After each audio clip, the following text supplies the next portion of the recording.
আসসালামু আলাইকুম। নিশ্চয়ই সবাই ভালো আছেন। আলহামদুলিল্লাহ আমিও ভালো আছি। দেখেন, স্ট্রবেরি খেতে খেতে আপনাদের সাথে গল্প করব।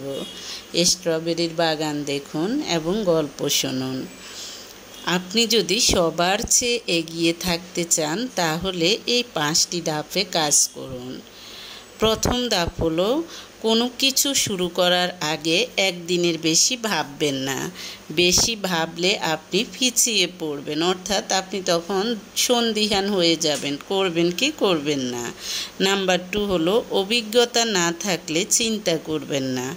কাজ করতে করতে অভিজ্ঞতা বেড়ে যাবে, হারবেন আবার জিতবেন।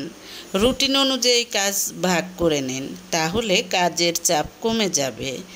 কিভাবে অভিজ্ঞতা বাড়ানো যায় তেমন ভিডিও বা বই পড়ুন। জ্ঞানী ও সুশিক্ষিত লোকের সাথে সম্পর্ক রাখুন, তাহলে অন্ততপক্ষে ঠকবেন না, কিছু শিখতে পারবেন।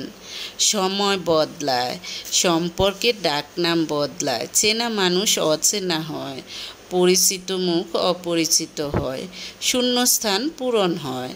প্রতিটি সম্পর্কই আমাদের জীবনকে কিছু না কিছু শিখিয়ে যায়।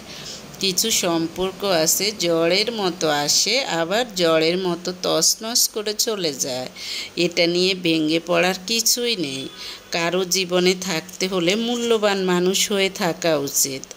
যদি কোথাও আপনার মূল্য না থাকে তাহলে সেখানে যাওয়াটা অযৌক্তিক, কারণ নিজের আত্মসম্মানের চেয়ে কোনো কিছুই বড় নয়। যারা আপনাকে আজ অবহেলা করে, কষ্ট দেয়, তাদেরকে বুঝিয়ে দেওয়ার জন্য নিজেকে প্রস্তুত করুন। কিছু কিছু ক্ষেত্রে না বলা শিখতে হবে। ভুল মানুষের কাছে কখনো ছোট হবেন না, নত হবেন না। মনে রাখবেন, যারা আমাদের গুরুত্ব দেয়, মূল্যায়ন করে, তারা কখনো আপনাকে কোথাও ছোট হতে দিবে না।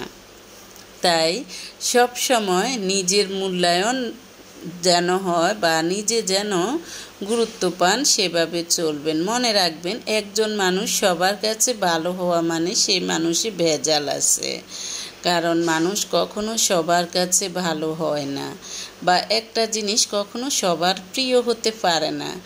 কারো কারো প্রিয়, আবার কারো কারো অপ্রিয়। এরকম তেমনি মানুষও, আপনি কারো প্রিয় হবেন, কারো অপ্রিয় হবেন, এটাই জগতের নিয়ম।